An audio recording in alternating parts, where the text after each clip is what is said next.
नमोस्तु गुरुदेव, नमोस्तु गुरुदेव, नमोस्तु गुरुदेव। बोलिए मुनिवर श्री प्रमाण सागर जी महाराज की। मुनिवर श्री आ रहा है सागर जी। बंधुओं, पूज्य गुरुदेव की प्रेरणा अनुरूप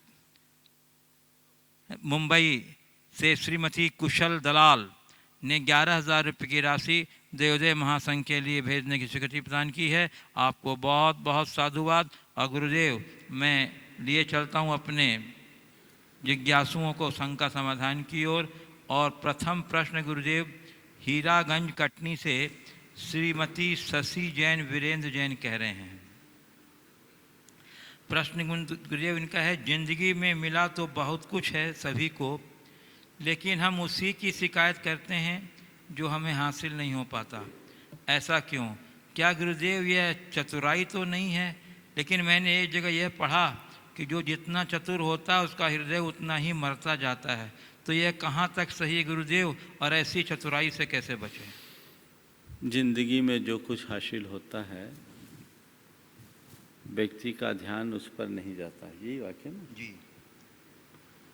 उनकी शिकायत करता है जो हासिल नहीं है, सदैव उसकी शिकायत करता है जो हासिल नहीं। इसकी वजह है मनुष्य के मन में पलने वाली असंतुष्टि। इसका संबंध चतुराई से नहीं, इसका संबंध हमारे मन का जो असंतोष है उससे है। यदि मनुष्य के मन में संतोष प्रकट हो जाए तब इस तरह की बातें उसके मन में संतोष प्रकट हो जाए तो उसकी स्थिति, इस तरह की बातें उसके मन में कभी हावी नहीं हो सकती। वो अपने जीवन को बहुत सहजता से जी सकता है। ये जो कहा गया कि जिसका जो जितना चतुर होता है उसका मन उतना मलिन होता है, मैं इस वाक्य से सहमत नहीं हूँ। इनकी लाइन है, चतुरता मन की मलिनता का कारण नहीं है, कुटिलता मन की मलिनता का कारण है। चतुर होना तो हमारी कुशलता का द्योतक भी होता है। इसलिए व्यक्ति को चतुर होना चाहिए, प्रवीण होना चाहिए, निपुण और निष्णात होना चाहिए। ये सब बड़े सकारात्मक अर्थ में प्रयुक्त शब्द हैं। चतुरता बुराई नहीं है, कुटिलता बुराई है, जिसको आप दूसरे शब्दों में कहें चालबाजी, जिसमें छल है। अगर मैं किसी कार्य को कुशलता से करता हूँ तो ये मेरे जीवन की अच्छाई है, लेकिन मैं अपने स्वार्थ सिद्धि के लिए किसी को बेवकूफ़ बनाता हूँ और उसे अपनी चतुरता मानता हूँ तो ये मेरे जीवन की बुराई है, जो मेरे मन की मलिनता को प्रकट करती है। पूज्य गुरुदेव ग्वालियर मध्य प्रदेश से शकुन पवन जैन लोहारिया कह रहे हैं, गुरुदेव क्या सोते समय भी कर्मों का आश्रव बंध निर्जरा होता है? यदि होता है तो किस प्रकार से, कृपया समाधान करें। देखिए, कर्म का बंध, आश्रव बंध निर्जरा तो सतत चलते हैं। सोते जागते उठते बैठते खाते पीते हर क्रिया में निरंतर चलता है। आपने पूछा सोते में, जागृत अवस्था में बंध अलग होता है, निर्जरा भी अलग होती है, सुप्त अवस्था में अलग होता है। सुप्त अवस्था में कर्मबंध स्वल्प होता है। एक व्यक्ति जो बहुत देर तक सोता, माने सोता ही लेट, हमारा चातुर्मास चल रहा था, 5 बजे सुबह से मैं शौच के लिए जाता, वो लोग हमेशा मेरे दरवाजे पर बाहर मिलते हैं। 2 लोग थे। एक दिन मैंने कहा कि भैया तुम लोग तो बहुत जल्दी उठ जाते हो। तो उसके सब साथी हंसने लगे। हमने कहा क्या मामला है? बोला महाराज अब ये जाके सोएगा। मुझे बड़ा अटपटा लगा। बोले भैया तुम अब क्यों सो रहे हो? बोले महाराज हम तो दिन में सोते हैं ताकि कोई राग देश ना हो, कर्म ना बंधे। हमारी अभी जाके सोएंगे आपको छोड़ने के बाद 6 बजे, और हम 2 बजे उठेंगे। हमारी दुकान में ड्यूटी 4 बजे से 10 बजे तक की है। बोले महाराज रात में हम लोग अकेले रहते हैं, अपना बैठे रहते हैं, जो कुछ करना है किसी से न राग न द्वेष। और महाराज जी हमने आप लोगों से ये सुना था कि सुप्त अवस्था में जागृत अवस्था की अपेक्षा कर्म अल्प बंधते हैं। तो महाराज हम सोना ही अच्छा पसंद करते हैं।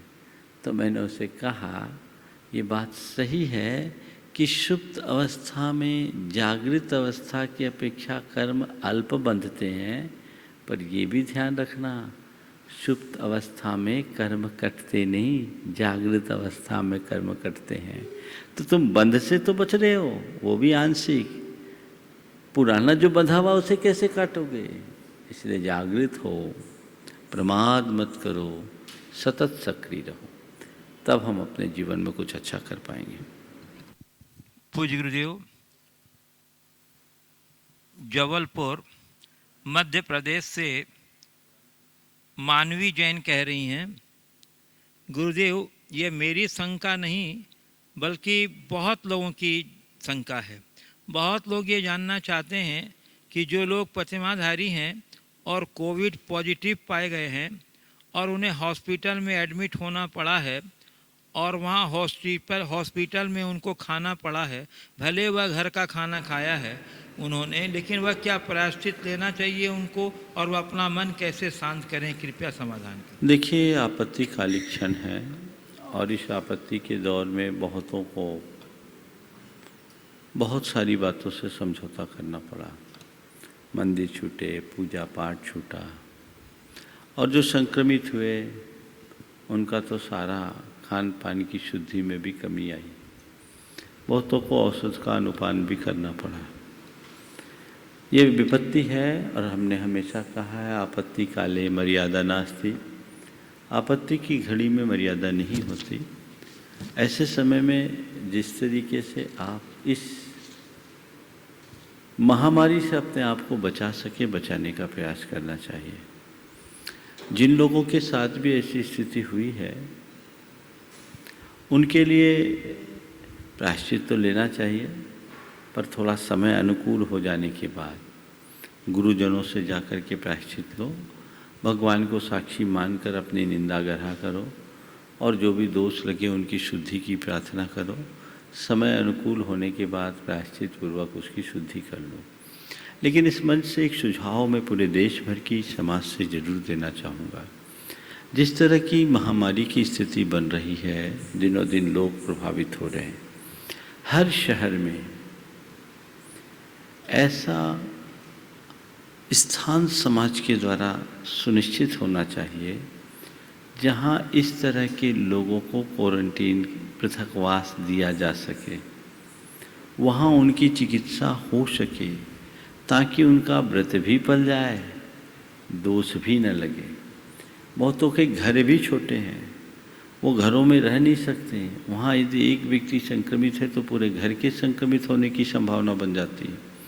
तो ऐसी व्यवस्थाएं समाज में करनी चाहिए। अभी हमारी सारी धर्मशालाएं खाली है, बड़े बड़े भवन और संस्थान खाली हैं। क्यों न इनका उपयोग ऐसे कार्यों के लिए किया जाए। एकदम जिसको आप लोग आइसोलेशन सेंटर बोलते हैं उसको बना दीजिए। हर शहर गांव में करना चाहिए। कुछ स्थानों में किया है, मुझे मालूम है कोटा में ऐसा हुआ है। जनोपयोगी भवन को इस कार्य के लिए उन लोगों ने किया, और भी अनेक स्थानों में किया होगा, मुझे इसकी जानकारी पूरी नहीं है। लेकिन ये कार्य हर गांव समाज में होना चाहिए और उसके साथ साथ उत्तम चिकित्सा भी वहाँ सुनिश्चित करनी चाहिए। यदि ऐसा करेंगे तो लोगों का व्रत भी ठीक तरीके से पलेगा और जान भी बच जाएगी। क्या पता कब कौन इसकी चपेट में आ जाए। इसलिए ये कार्य एकदम तत्परता से करना चाहिए। समाज के सभी प्रबुद्ध जागरूक समाज सेवियों को आगे आना चाहिए, सामाजिक संस्थाओं को आगे आना चाहिए, युवाओं और महिला संगठनों को इसमें आगे आना चाहिए। वे अगर आगे आकर इस तरह का निर्णय करते हैं तो मैं समझता हूँ ये एक बहुत बड़ी सेवा भी होगी और जिन शासन की प्रभावना का एक उपक्रम भी होगा। इसलिए ऐसा करना चाहिए ताकि और लोगों को दिक्कत ना हो। आप ऐसी व्यवस्था करें कि कोई व्रती भी आ जाए तो उसे शुद्धता पूर्वक भोजन मिल सके। वो अस्पताल जैसी सुविधाएं हों पर अस्पताल ना हो। ये व्यवस्थाएं की जा सकती है, निःशुल्क भी की जा सकती है, सशुल्क भी की जा सकती है, और ऐसा कार्य करे तो पैसा देने वालों की कमी नहीं है, केवल पहल करने भर की देर है। मुझे बहुत प्रसन्नता होगी जब लोग अपने अपने यहाँ इस तरह का प्रबंध करके सूचनाएं यहाँ भेजेंगे, ताकि उसका उल्लेख इस मंच से कराया जा सके। ये काम करना आज की समय की बड़ी आवश्यकता है और इस पर बहुत गंभीरता से ध्यान देने की जरूरत है। पूज्य गुरुदेव, इंदौर मध्य प्रदेश से श्री कमल जैन कह रहे हैं, महाराज श्री, मुझे आपका मार्गदर्शन चाहिए। किसी समाज में यदि प्रस्ताव आया कि एक नव मंदिर का निर्माण के लिए एक ज़मीन खरीद ली जाए, इस हेतु धन की आवश्यकता की पूर्ति जन सहयोग से हो, तो लोगों से सहयोग राशि के लिए मंतव्य लिया गया। सभी ने अपनी अपनी शक्ति के अनुरूप सहयोग देने की सहमति दी। परंतु गुरुदेव, कुछ दिनों बाद उक्त जमीन खरीदने का प्रस्ताव किन्हीं कारणों के कारण निरस्त कर दिया गया। गुरुवार, ऐसी स्थिति में जिन लोगों ने सहयोग राशि की सहमति दी थी, प्रस्ताव निरस्त होने से क्या उन्हें निर्माल क्या दोष लगेगा? कृपया। देखिए, मंदिर के निमित्त आपने सहयोग राशि घोषित की और किसी एक निश्चित स्थान के मंदिर के लिए सहयोग राशि घोषित की। आपने संकल्प लिया है, मंदिर बने तो आपको संकल्प की पूर्ति करनी चाहिए। और यदि मंदिर नहीं बनता है, उस स्थान पर मंदिर नहीं बन रहा है, तो आपको चाहिए कि आयोजकों को इसके बारे में कह दें कि हमने जिस स्थान के लिए संकल्प लिया था उस स्थान में मंदिर नहीं बन पा रहा है, तो हमारा आपसे कोई भी कमिटमेंट नहीं है। अब रहा सवाल, जो राशि हमने बोल दी है उसका क्या करें? उतनी राशि को सुरक्षित रखिए, समाज को कहिए आप वैकल्पिक भूमि देखिए, अगर वो भूमि हमारे लिए पसंद आएगी तो हम वहाँ वो राशि लगाएंगे। और यदि ऐसा संभव नहीं है तो कहीं अगर मंदिर का निर्माण होता हो तो उस पैसे को ऐसे कार्यों में लगा दो ताकि तुम्हारा पुण्य प्रगाढ़ बना रहे। जहाँ तुम मंदिर बनाना चाहते थे वहाँ मंदिर नहीं बना, ये क्यों नहीं बना? ये तुम्हारे अंतराय के कारण नहीं बना। यहाँ किसी प्रकार का अंतराय है, उस अंतराय के कारण तुम्हारा मंदिर नहीं बन पा रहा है, तो उस अंतराय का क्षय कैसे होगा? तुम्हारे दानादि सत्कर्मों से ही होगा। इसलिए यहाँ हम तो यहाँ के लिए बोले थे, अब पैसा हमको नहीं देना, अच्छा है। कहीं को तो मन में ऐसा भी आ सकता हमारे पैसा बच गए। बचाना नहीं है, लगाना है। भाव करो कि जहाँ मंदिर बनाना चाह रहे हैं वहाँ मंदिर बने, ताकि हमारे साथ आने वाली पीढ़ियों का भी धर्म ध्यान हो सके। अगर किसी तकनीकी कारण से वो नहीं हो पा रहा है तो वैकल्पिक व्यवस्थाओं को देखें और समाज के लोगों को उसके लिए उत्साहित करके आगे बढ़ाएं, सहयोग दें। और यदि ऐसा लगता है कि कहीं संभव ही नहीं है, कई जगह ऐसा हो जाता है, तो फिर उस राशि को किसी अच्छी परियोजना में लगा सकते हैं। पूज्य गुरुदेव, कटनी मध्य प्रदेश से धर्म भावना समिति कटनी के निदेशक श्री सेठ सुभाष जी जैन नमोस्तुपूर्वक पूछ रहे हैं, गुरुदेव, हमारे बुजुर्ग कहते थे कि नेकी कर दरिया में डाल, पर कितना बदलाव कि लोग किसी को नहीं छोड़ते अपने स्वार्थों के लिए। नेकी तो दूर की बात, हमसे अच्छे तो पेड़ पौधे हैं, जिस पानी ने बड़ा किया उसको कभी डूबने नहीं देते, चाहे कुआं तालाब नदी कहीं भी हो। ऐसा क्यों हो रहा है? जल लकड़ी को नहीं डूबने देता। नेकी कर दरिया में डाल, बहुत अच्छा प्रसंग है, थोड़ा सा उनसे स्खलन हुआ। ये हमारी बड़ी पुरानी उक्ति है, अच्छाई करके भूल जाना चाहिए। कितना बढ़िया उदाहरण दिया कि हमसे अच्छे तो प्रकृति के आश्रित रहने वाले हैं। जैसे जल पेड़ पौधों को जल का सिंचन दिया जाता है, जल के सिंचन से पेड़ पौधे बड़े हो जाते हैं।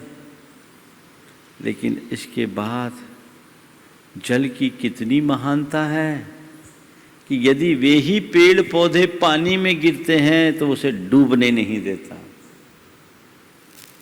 समझ गए?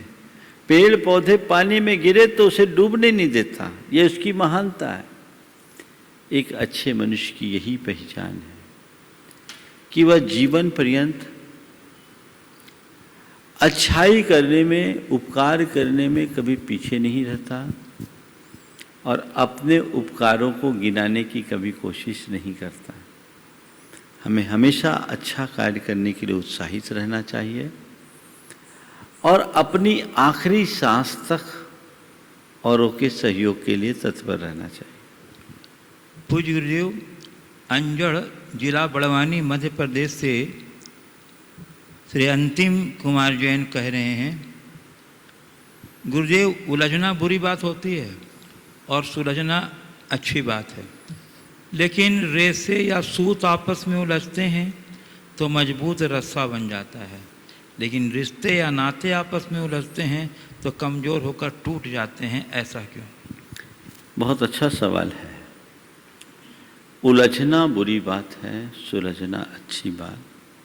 उदाहरण दिया, रेशे आपस में उलझते हैं तो रस्सी बन जाते हैं और रिश्ते आपस में उलझते हैं तो टूट जाते हैं।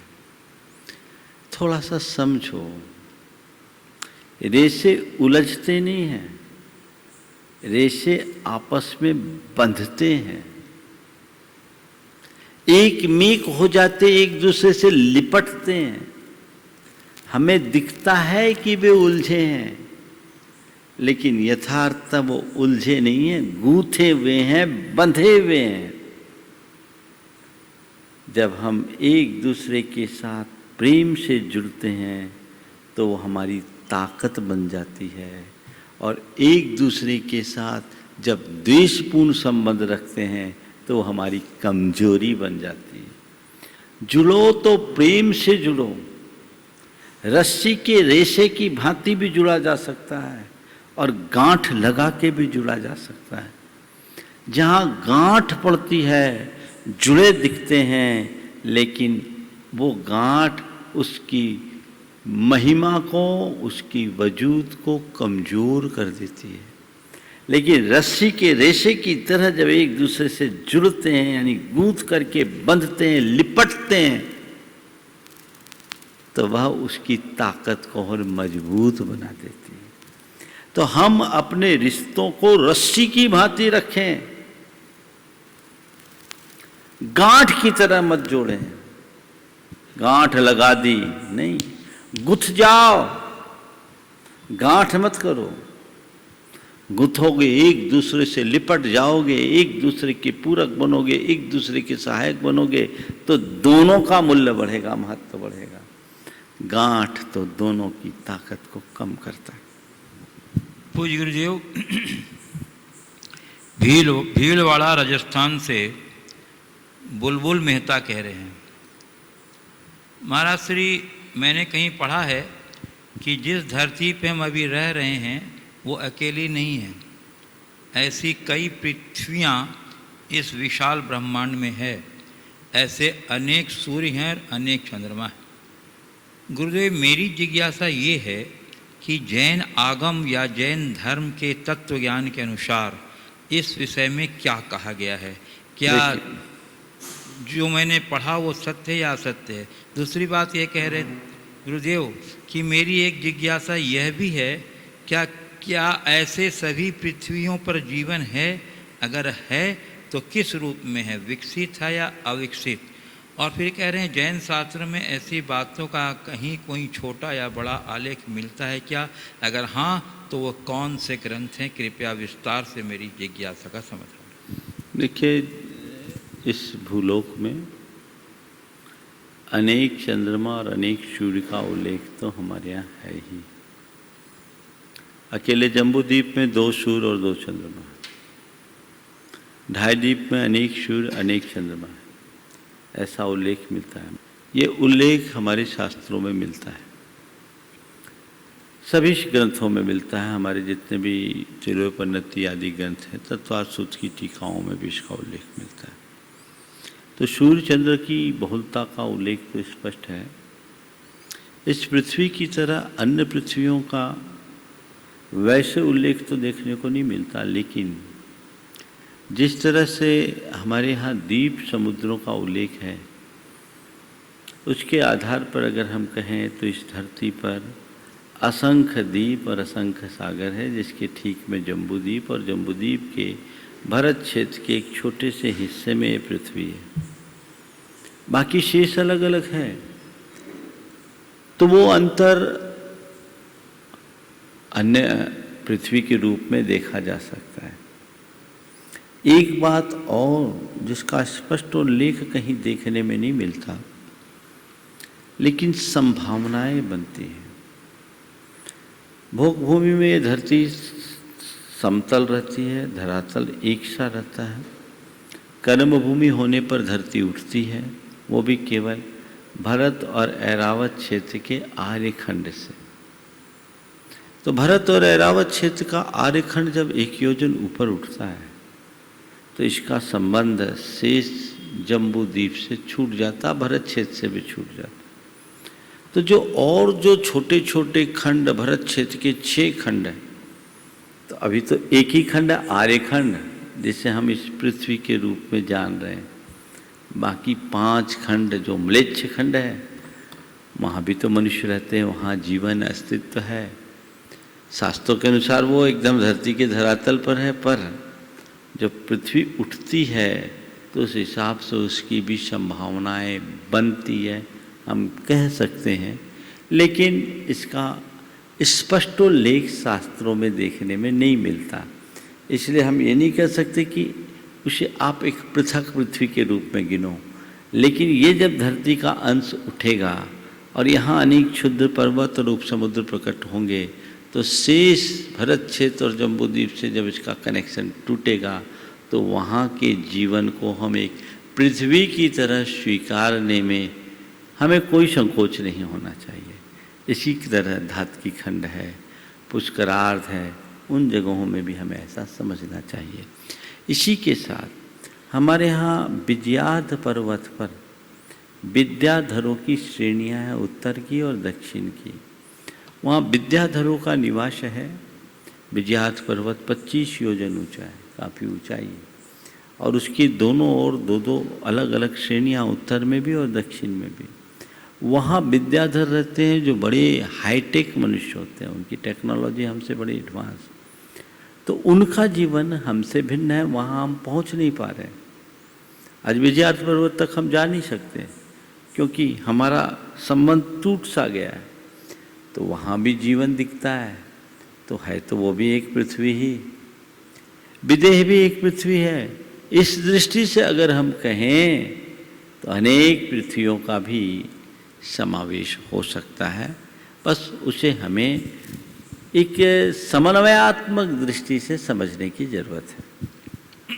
पूज्य गुरुदेव, सिंघाना जिला धार मध्य प्रदेश से अभिषेक गंगवाल कह रहे हैं, गुरुदेव, तन की 100 बंदिशें मन की लगे न रोक,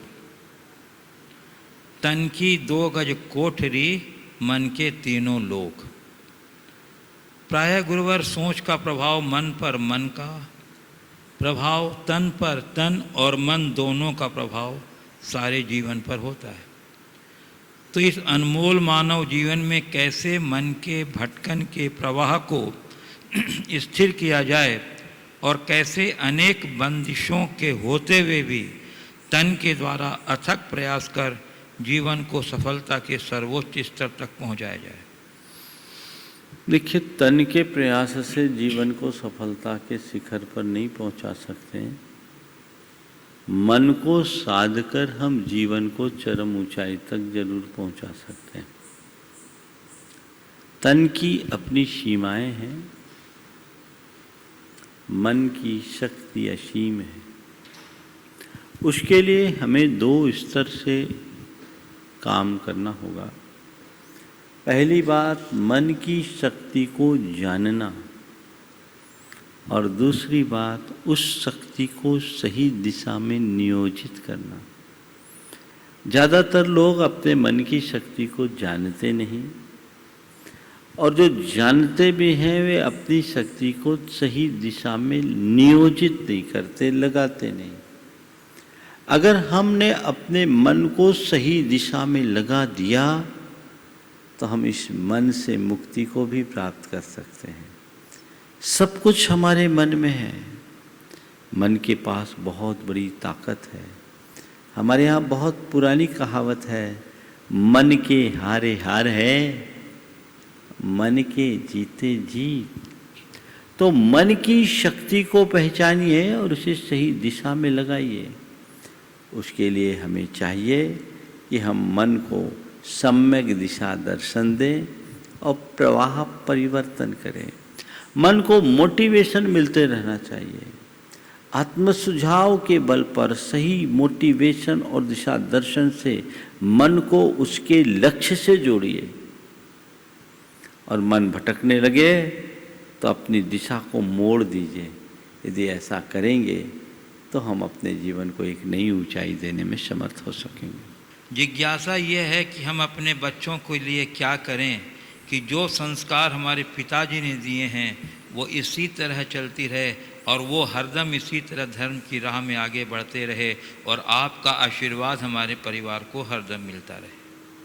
बहुत अच्छी भावना व्यक्त की है। माँ बाप के संस्कार को यदि बच्चों में देखना चाहते हो तो उन संस्कारों को साकार करो। माँ बाप के संस्कारों को साकार करो, खुद के जीवन में उतारो। बच्चे तुम्हें देख करके खुद उनका अनुकरण करेंगे और पीढ़ियां तभी आगे बढ़ती है। आप जितना बच्चों से चाहते हैं उससे कुछ अधिक अपने में दिखाइए। यदि आपके जीवन में वो संस्कार बोलेंगे तो बच्चों पर उसका असर होगा। जैसे आपके माँ बाप ने शुरू से आपको धर्म और धार्मिक क्रियाओं से जोड़ा, धर्म गुरुओं से जोड़ के रखा, वैसे आपको भी चाहिए कि आप धर्म से जुड़े रहें, धार्मिक क्रियाओं से जुड़े रहें, धर्म गुरुओं से जुड़े रहें और बच्चों को भी समय समय पर जोड़ते रहें, उनको सही मार्गदर्शन मिलता रहे। यदि उनके हृदय में एक बार जुड़ाव बन गया तो ये मान कर चलिएगा कि उनका भविष्य संवर गया। पूज्य गुरुदेव, कटनी मध्य प्रदेश से श्रीमती डाली मालगुजार कह रही हैं, महाराज श्री, कहा जाता है कि रोग को दबाना नहीं चाहिए। रोग दबाने से तात्कालिक आराम भले मिले परंतु कालांतर में वह अन्य परिवर्तित रूप में प्रकट होता है, जिसे हम साइड इफेक्ट कहते हैं। तो गुरुदेव, मेरी जिज्ञासा ये है कि हमें प्रतिक्रिया एवं प्रतिशोध को न करने की बात कही जाती है। तो गुरुदेव, ऐसा करके हम अभी तत्काल इन्हें दबा देते हैं तो कुछ समय के लिए तो शांति मिल जाती है, परंतु क्या वह कालांतर में अन्य परिवर्तित रूप में प्रकट होकर हमारे जीवन को अशांत या विकृत नहीं कर देगा? कृपया समझ। बहुत अच्छा सवाल है। रोग को दबाने से रोग के साइड इफ़ेक्ट होते हैं, वो हमारे लिए भयानक हो सकता है। और बहुत अच्छे संदर्भ से जोड़ करके पूछा है कि हम जो प्रतिक्रियाएं न करने की बात की जाती है, प्रतिवाद न करने की बात की जाती है, तो एक प्रकार का दमन हो गया और ये दमन कालांतर में हमारे लिए भयानक नहीं होगा। देखिए, मैं इस बात से सहमत हूँ कि रोग को दबाना ठीक नहीं, लेकिन रोग के वेग को कम करके रोग का निवारण करना सही चिकित्सा है।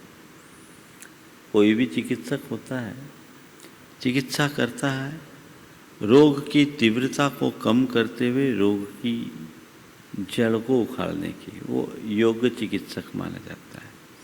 इसी तरह अपनी वृत्तियों के लिए हमें पहले दमन करना पड़ता है, फिर उसका शोधन। यदि हमने क्रिया की प्रतिक्रियाएं की, इसी तरह वाद प्रतिवाद होता रहा तो ये बीमारी कभी दूर होगी ही नहीं। उस क्षण मौन हो जाओ, पहले मन को रोको, फिर मन को मोड़ो और शोधो। दमन के बाद शोधन, तो ये जीवन में बड़ा परिवर्तन आएगा। उसको शोधन करके उसका विलयन कर दो, वहीं के वहीं उसे घोंट दो, तो ये चीजें हमारे मन में नहीं होगी। दो स्थितियों में आदमी प्रतिक्रिया शून्य होता है।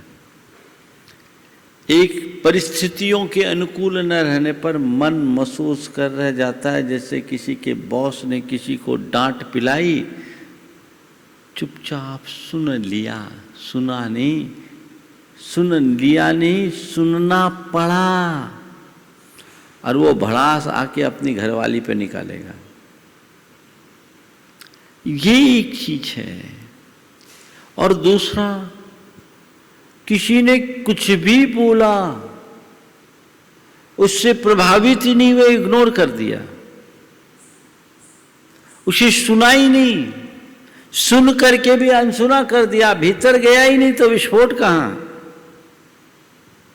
ये एक साधना है कि कोई उल्टा बोले तुम सीधा अर्थ लो। यदि ऐसी स्थिति होगी तो बीमारी खत्म हो जाएगी। तो वैक्सीन है एक प्रकार की।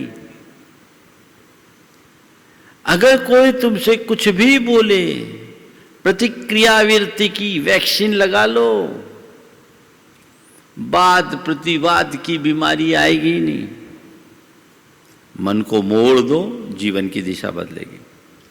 पूज्य गुरुदेव, प्रामाणिक समूह की शंका समाधान टीम की कोऑर्डिनेटर सुकृति जैन नमोस्तु पूर्वक यह जानना चाह रही हैं गुरुदेव कि जैन धर्म में शहद को अभक्ष क्यों कहा गया है, जबकि इसमें तो कोई हिंसा भी नहीं है, क्योंकि ये तो फूलों से प्राप्त होता है। और आजकल जो शहद बनाया जाता है उसमें तो मधुमक्खी पालन किया जाता है, फिर भी ये अभक्ष की श्रेणी में कैसे है? देखिए, शहद को महान दोषकारी बताया। जैन शास्त्रों में तो बताया ही, कुछ जैनेतर ग्रंथों में भी इसका निषेध है। और एक जगह मैंने पढ़ा था, वहाँ लिखा, एक बूंद शहद को प्राप्त करने में 7 गांव को जलाने का पाप लगता है। थोड़ा इसे बहुत गंभीरता और संवेदनशीलता के साथ समझने की जरूरत है। मधुमक्खी अपने छत्ते में शहद रखती है और उस शहद को संग्रह करने के लिए उसे बहुत परिश्रम करना पड़ता है, वो उसका धन है। शहद की प्राप्ति के लिए यदि कोई उसका घर उजाड़ दे, लाखों मधुमक्खियां बेघर हो गई और वो मर भी जाती है, तो ये हिंसा हुई कि नहीं हुई?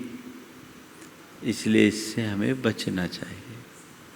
दूसरी बात, आजकल जो मधुमक्खियों को पालकर तथाकथित अहिंसक शहद के सेवन की बात की जाती है, वह भी हमें नहीं लेना चाहिए। क्यों नहीं? क्योंकि मधुमक्खी के शहद है क्या? मधुमक्खियों की उगाल। वो रस चूसती है और उगल करके रखती है। किसी भी प्राणी की उगाल को लेना हमारे लिए ठीक नहीं है, उच्छिष्ट का सेवन है, इसलिए इसको नहीं लेना चाहिए।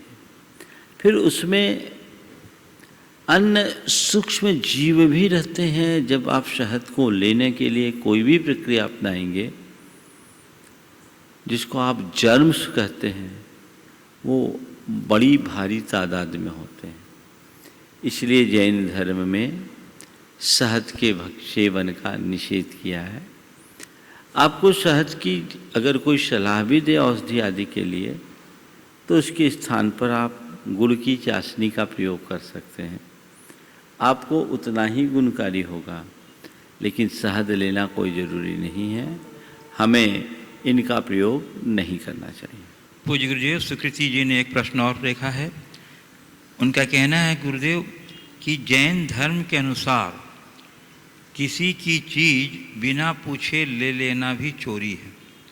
वहीं दूसरी ओर कहते हैं कि चोर के घर चोरी करना चोरी नहीं कहलाती। तो फिर जैन धर्म में चोरी को पाप क्यों माना गया है? देखिए, अदत्ता दानम स्तेयम, बिना दी हुई चीज को ग्रहण करना चोरी है। पता नहीं है कि इनका वाक्य है कि चोर के घर चोरी करना चोरी नहीं मानी जाती, पर जैन धर्म इसे नहीं मानता। जैन धर्म तो किसी की भी सस्वामिक वस्तु को बिना अनुमति के लेना चोरी। इसलिए हमें किसी की भी बिना दी हुई चीज को कभी ग्रहण नहीं करना चाहिए। सवाल है चोरी को पाप क्यों माना गया?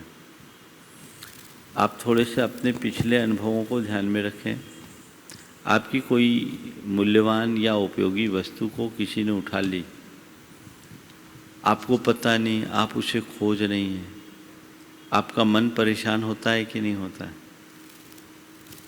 जब तक वो वस्तु नहीं मिलती मन बड़ा बेचैन हो जाता, परेशान हो जाता। कई कई लोगों की तो रातों की नींद उड़ जाती। तो किसी के मन का परेशान होना, बेचैन होना हिंसा है कि नहीं? तो आपने चोरी के माध्यम से हिंसा की कि नहीं की? कई बार ऐसी भी स्थिति होती कि जिस वस्तु को आपने उठाया है वह उसके जीवन का आधार हो, उससे उसके सारे सपने जुड़े हो, उसको कितनी तकलीफ होगी। एक व्यक्ति की बात मैं आपको बता रहा हूं। घर में उसकी पत्नी बीमार थी, उसे तनख्वाह मिली। एक किराने की दुकान में वो नौकरी करता था और कुल 6,000 रुपये महीने का तनख्वाह था। वो तनख्वाह लेकर के घर अपने निकला, 6,000 रुपये थे। उससे उसको अपनी पत्नी की दवाइयाँ भी लेनी थी और महीने भर का राशन भी जितना बने लेना था। किसी ने पॉकेट मार लिया। वो इतना फूट फूट के रोया मानो उसका सब कुछ चला गया। क्या है? गरीब आदमी था, उसका किसी ने पॉकेट मारा, चोरी हुई। मेरे पास आया, उसको बहुत वेदना हुई। लोगों ने आकर के उसको सहयोग दिया। वो लेना नहीं चाह रहा था लेकिन फिर भी लोगों ने सहयोग देकर उसे संभाला। मैं कहना केवल ये चाह रहा हूँ, चाहे बड़ा हो या छोटा, किसी की चीज़ जब खोती है या कोई चुराता है तो उसे बड़ा कष्ट होता है। तो ये कष्ट देना एक प्रकार की हिंसा है। इसलिए चोरी पाप है और पाप ही नहीं, अनैतिक कर्म है। आईपीसी के अंतर्गत चौर्य कर्म को एक दंडनीय अपराध निरूपित किया है।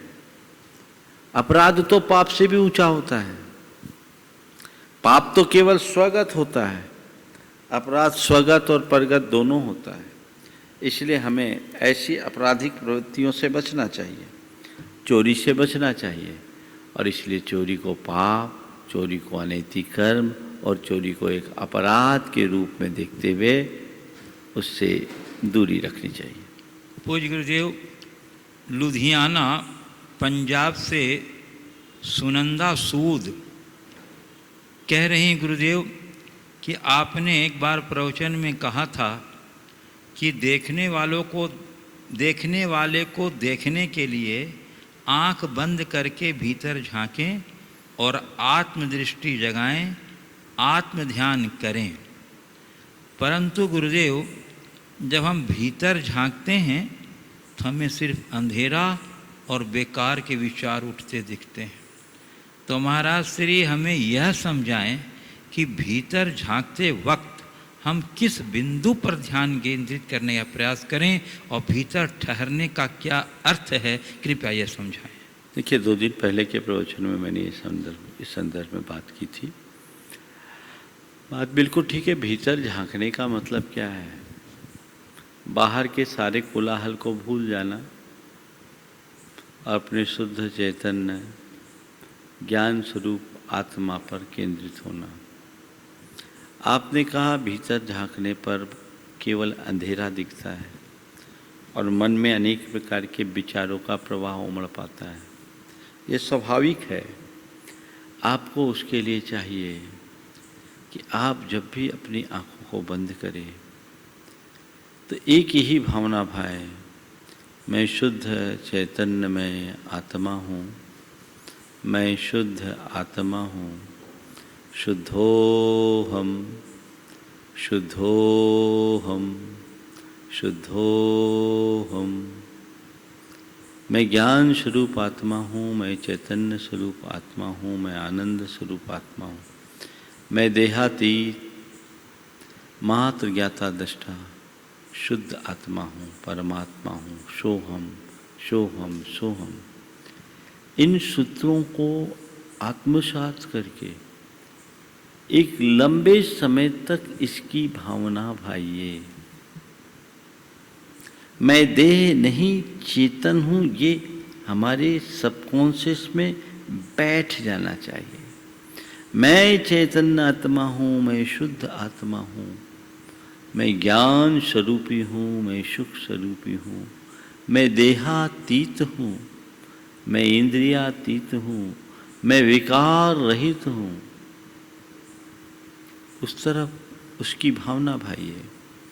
इसके बाद जब इस भावना का अभ्यास आपका हो जाए, आप जैसे आंख बंद करेंगे आपके अंदर से आवाज आएगी, सहजानंदो हम शुद्धो हम शांतो हम सोहम सोहम सोहम। ये अंदर से अनुगूंज आएगी और आप एक अनिर्वचनीय आनंद में डूब जाओगे। पर ये सहज गम नहीं है, इसके लिए लंबा अभ्यास और प्रयास चाहिए। जिसका चित्त बाह्य पदार्थों में, पंचेंद्रिय के विषयों में या बाहरी रिश्ते नातों में उलझा है, वो अपनी आत्मा में नहीं डूब पाएगा। उसके लिए गहरे स्तर पर भावना, बस मैं कौन हूँ, उसकी भावना भाव। और जैसा गुरुदेव ने हम लोगों को सूत्र दिया था, बस जिस समय भी विचार आए, जो दिख रहा है वो मैं नहीं, जो देख रहा है वो मैं हूँ। मैं चेतन आत्मा हूँ। हर पल एक धुन होनी चाहिए, मैं आत्मा हूँ, मैं आत्मा हूँ, मैं आत्मा हूँ, मैं शुद्ध आत्मा हूँ, मैं चैतन्य आत्मा हूँ। ये अंदर गहरा जाए, आपके हृदय में भेद विज्ञान प्रकट होगा और वह आपके जीवन में आमूल चूल परिवर्तन कर डालेगा।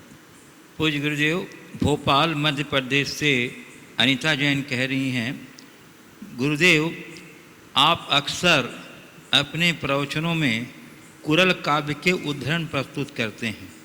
मैं ये जानना चाहती हूँ, यह कुरल काव्य क्या है और क्या यह 4 अनुयोगों में से किसी अनुयोग में आता है? कृपया समाधान दें। देखिए, कुरल काव्य एक संप्रदायातीत ग्रंथ है। इसके रचयिता संत तिरुवल्लुवर है, जो तमिल के एक संप्रदायातीत संत के रूप में आदृत हुए, पर ऐसा कहा जाता है ये आचार्य कुंद का ही एक नामांतर था।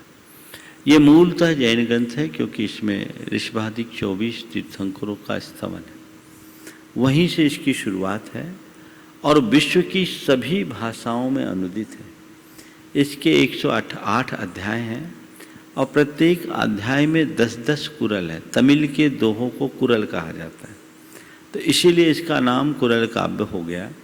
भारतीय ज्ञानपीठ से इसका हिंदी संस्करण प्रकाशित है। मुझे बहुत प्रिय है, लगभग पूरा कुरल काव्य मुझे याद है, तो उसके संदर्भ बड़े अच्छे लगते हैं। तो जब प्रसंग आता है तो मैं कुरल काव्य का उल्लेख करता हूँ। आप लोग पढ़िए, बड़े ही प्रेरक हैं और लोगों को आनंद देने वाले हैं। आप उस ग्रंथ को खोलोगे, जहाँ उंगली डालोगे ना, आंख मूंद करके खोलो और उंगली डालो, जिस पंक्ति पर हाथ जाएगा उंगली जाएगी, वहाँ आपको ऐसे विचार मिलेंगे कि आप आह्लादित हो उठे। इसलिए कुरल काव्य जिन्हें भी पढ़ना है, जिनकी रुचि बहुत सरल भाषा में हिंदी का अनुवाद है।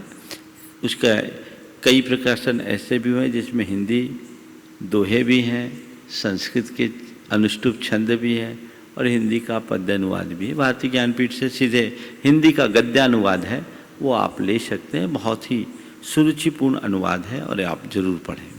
पूज्य गुरुदेव, मुंबई महाराष्ट्र से गुणायतन ट्रस्टी श्रीमती प्रियंका वरुण जैन कह रहे हैं, गुरुदेव याद की हुई शास्त्रों की गाथाएं बहुत जल्दी भूल जाते हैं, तो हम ज्ञान का क्षोभसम कैसे बढ़ाएं कि वो गाथाएं हमारी स्मृति में ऐसी छप जाएं कि जीवन के किसी प्रसंग में हमें घुटन महसूस हो तो घुटी हुई गाथाएं घुट्टी का काम कर जाएं। बहुत अच्छा।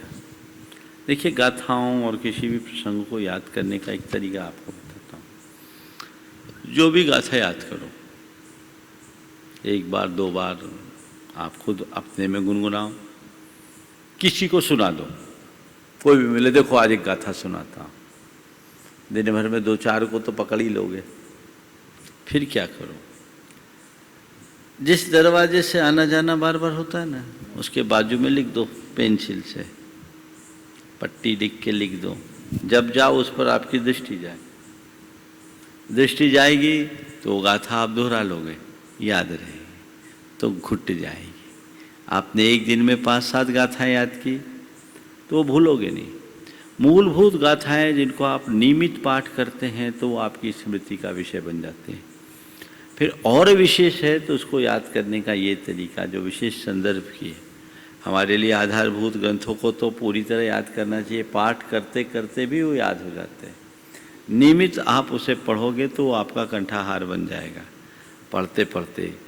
और आपने प्रयत्नपूर्वक कुछ याद किया है तो जो प्रक्रिया मैंने आपको बताई अपनाइए, कभी नहीं भूलेंगे। गुरुदेव, मैं पूज्य मुनि श्री हरहर सागर जी महाराज के चरण कमलों में प्रार्थना निवेदित करता हूँ कि पूज्य मुनि श्री अपने जिज्ञासाओं से हम सबों को लाभान्वित करें।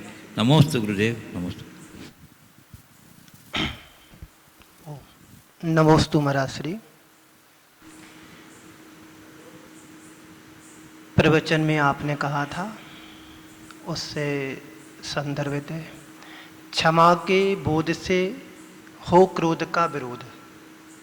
क्षमा के बोध से हो क्रोध का विरोध। तो प्रश्न है कि हम संसारी प्राणी बाहर से तो क्षमा कर देते हैं, लेकिन अंतरंग से क्यों धारण नहीं कर पाते हैं? तो इसमें क्या हमारा अंदर का उपादान है?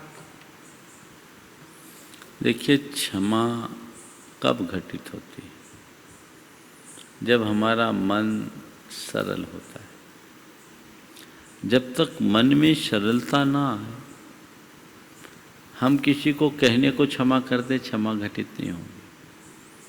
और एक बार सरलता आ गई और हमने किसी को क्षमा कर दिया तो फिर कभी उसके प्रति वैर का भाव होगा नहीं। तो क्षमा सरल मन से, शुद्ध अंतःकरण से क्षमा मांगना चाहिए और पवित्र हृदय से क्षमा करनी चाहिए। अगर अंदर हमने गांठ बना रखी है तो क्षमा केवल शब्दों की क्षमा होगी, हृदय की नहीं। इसलिए जब भी हम क्षमा मांगे या करें, मन की गांठ खोल कर करें।